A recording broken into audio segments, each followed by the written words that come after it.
think one of the hardest things about healing from a pathological relationship, or one where addiction took front and center, is that nobody really tells you what you're looking for. Before we get started, please give this video a like and subscribe for more content. Leave a comment and share if this resonates and you know someone who might need to hear what we're about to talk about today. People spend a lot of time talking about red flags.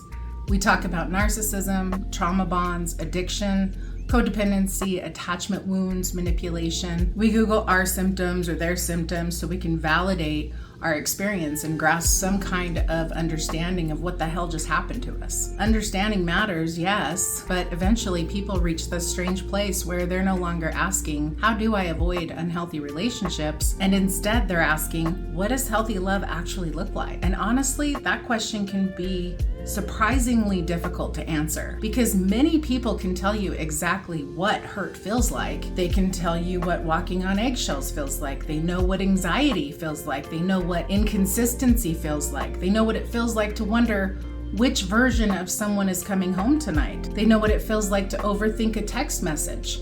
What it feels like to spend hours trying to figure out why somebody suddenly became distant, to blame themselves for another person's moods. Healthy can feel strangely unfamiliar. In fact, I've had people tell me something that sounds almost backwards. They'll say, I think this relationship is healthy, but I'm bored.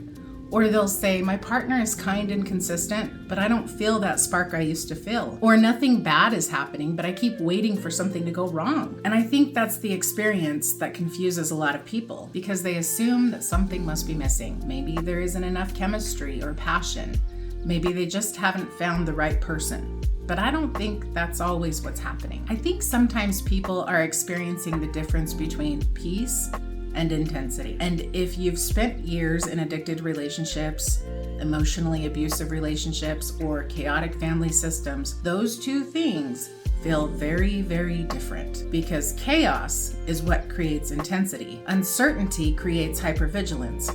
And intermittent reinforcement creates obsession. The highs feel high, the lows feel devastating. And somewhere along the way, many people begin to mistake emotional activation for love because their nervous system has learned through repetition that love comes with a price. Researchers like Susan Johnson, the founder of emotionally focused therapy, spent decades studying attachment and adult relationships. One of her central observations was that human beings are wired for emotional connection. We need responsiveness. We need accessibility. We need to know that important people are emotionally available to us. But attachment and anxiety aren't the same thing, and many people coming out of pathological relationships have spent years confusing those two experiences. They've confused longing with intimacy, pursuing with connection, intensity with passion, and uncertainty with chemistry, which brings us to a difficult reality here. Healthy love is quiet. And for someone who spent years preparing for the next crisis,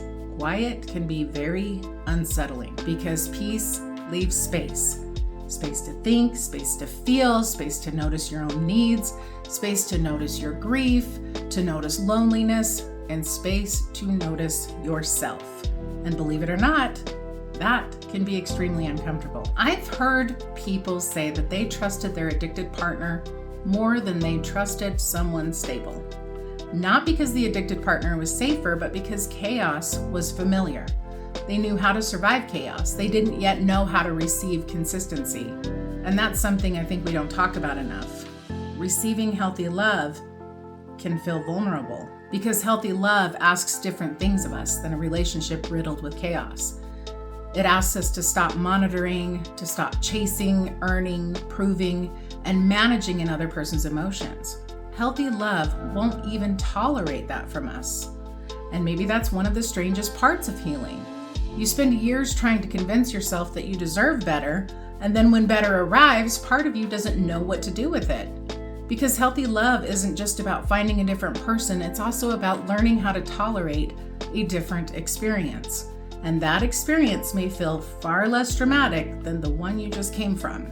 John and Julie Gottman spent decades studying couples, and one of the things that they discovered was that stable relationships aren't built on grand gestures.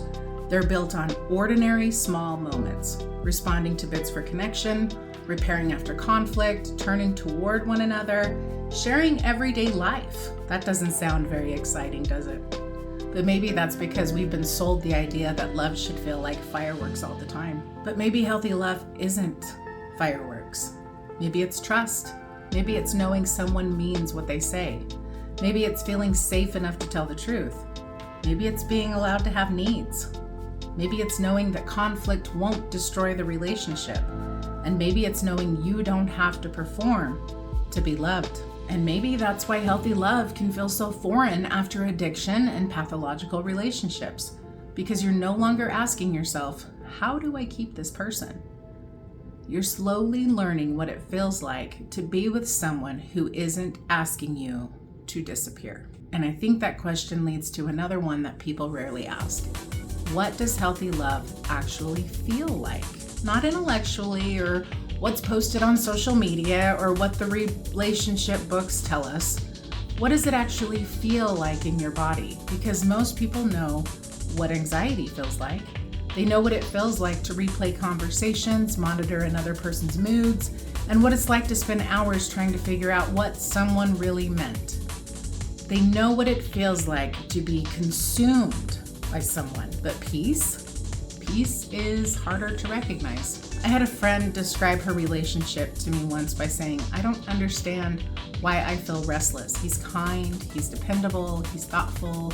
We don't have these huge fights. He's emotionally available, but sometimes I feel like something's missing. So I asked her, well, what's missing?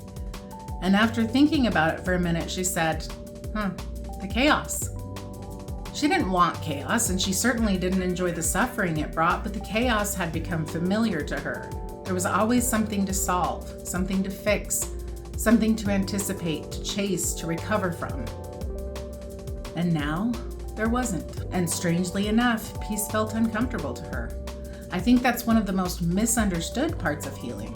People assume that when they find healthy love, they're going to feel instant relief. And sometimes they do, but more often than not, they feel grief, a restlessness, suspicion, bored, in anticipation for the other shoe to drop, because their nervous system has spent years preparing for impact, and suddenly, nobody's throwing punches. Emotionally speaking, that can feel very disorienting to somebody who's actually been conditioned for that. Susan Johnson's work in emotionally focused therapy really highlighted something beautiful about relationships. Human beings aren't simply looking for romance. We're looking for emotional responsiveness. We're asking questions underneath the surface all the time. Can I reach you? Will you be there for me? Do I matter to you? Can I trust you with my pain?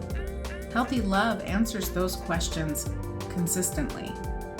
Not with big grand speeches or expensive gifts like those that come with love bombing and hoovering, but in ordinary moments in the middle of normal life. And honestly, I think that's one reason healthy relationships can feel boring to people who grew up in chaos, because healthy relationships are built on ordinary things. And ordinary things don't usually create adrenaline. Nobody posts a video about how their partner picked up groceries or writes poetry about the fact that their spouse came home when they said they would. And nobody talks about how sexy emotional consistency is. But maybe we should, because healthy love often looks surprisingly ordinary. It's the text that says, drive safe and let me know when you get there. It's someone remembering you have a stressful meeting today. It's your partner noticing you're quiet and asking, hey, is everything okay? It's someone apologizing after an argument. It's being able to say, I'm struggling, without fearing you'll be judged. It's not glamorous, but it's secure. And according to decades of research from John and Julie Gottman, those small moments matter more than we often realize. They call them bids for connection. Tiny invitations, a comment, a joke, a touch on the shoulder, a story about something that happened at work, an excited, hey, come look at this. And healthy couples don't always respond perfectly, but over time they tend to turn toward each other more often than away. They stay emotionally engaged, and that emotional engagement creates trust. Not overnight and not through some magical soulmate experience like the pathological relationship that literally demands this from you. Through thousands of ordinary moments, which brings up something else that many people struggle with after pathological relationships. They don't know what healthy independence looks like, because unhealthy relationships often swing between two extremes. complete emotional distance or complete emotional enmeshment. People either disappear from each other or they become consumed by each other, and neither one is intimacy. Healthy love leaves room to breathe. It allows both people to have friendships, interests, dreams, opinions, boundaries, time alone, and somehow remain deeply connected. That can feel strange if you've learned that love means constant access, or that boundaries mean rejection. I've had people tell me they panic when their partner goes fishing with friends, or spends a weekend visiting family, or simply wants an evening to themselves, because somewhere along the way they learned that closeness meant proximity. But secure attachment isn't about constant togetherness. It's about knowing that distance doesn't threaten the connection. You don't have to constantly earn your place. You don't have to constantly prove your worth. You don't have to keep the relationship alive through exhaustion. And honestly, I think that's one of the biggest differences between healthy love and survival love. Healthy people don't need to be chased. Think about how much energy people spend trying to maintain relationships with emotionally unavailable partners, analyzing their texts, initiating every conversation, over-functioning in the relationship, trying to become more lovable, trying to become easier, trying to become less needy, trying to become whatever they think will finally earn consistency, and eventually they become exhausted. Healthy love doesn't require constant pursuit. It doesn't make you prove your value every week. It doesn't create scarcity to maintain interest. It doesn't reward you with affection one day and then withdraw it the next. And when you've spent years chasing emotionally unavailable people, consistency can feel almost suspicious. You might find yourself wondering, why are they so nice? Why aren't they pulling away? What do they really want? When is this going to end? When are they going to change? Again, because uncertainty became familiar and predictability became unfamiliar. And yet, research consistently shows that emotional responsiveness is one of the strongest predictors of secure relationships. Not intensity, mystery, or playing hard to get. Responsiveness. Being emotionally available, being accessible, being engaged, which leads us to something else I think many people misunderstand. Safety and attraction aren't opposites. I hear it all the time, but I don't want a relationship that feels boring. Well, neither do I. Healthy relationships aren't devoid of attraction. They aren't devoid of passion or excitement, but the excitement comes from growth, shared experiences, humor, adventure, sexual intimacy, building a life together, not from wondering whether the relationship is going to survive the weekend, not from emotional whiplash, not from making up after repeated betrayals, and not from being addicted to uncertainty. There's a difference between excitement and instability. One nourishes and the other consumes. And perhaps one of the most painful parts of healing is grieving the realization that intensity and intimacy are not the same thing. Because for some people, the most passionate relationship they ever experienced was also the most destructive. They loved deeply, they fought deeply, they longed deeply, and they hurt deeply. And losing that relationship can leave people wondering if they'll ever feel that strongly again. The answer is probably yes, but very differently, because healthy love doesn't usually feel like obsession. It feels like trust, relief, freedom. It feels like being able to exhale. And maybe that sounds less romantic than what Hollywood sells us, but I don't think it's less beautiful. Because eventually people stop asking, how do I make someone love me? And they start asking, what happens when I no longer have to? And maybe that's where healing really begins. Not when you finally find the perfect person, not when you've eliminated every trigger, not when you become perfectly secure, but when you slowly discover that love was never supposed to feel like earning. It was never supposed to require abandoning yourself. It was never supposed to depend on your ability to manage another person's emotions. Maybe healthy love has always been much simpler than we imagined. Not easy, but simple. It's being able to tell the truth, to remain yourself. It's being able to repair and being able to rest. It's knowing that both people matter. Maybe we need to stop asking ourselves, how do I know if they love me? And instead, who do I become in the presence of their love? Do I become smaller? more anxious, more confused, more exhausted, or do I become more myself? Because I think healthy love does something many people have never experienced.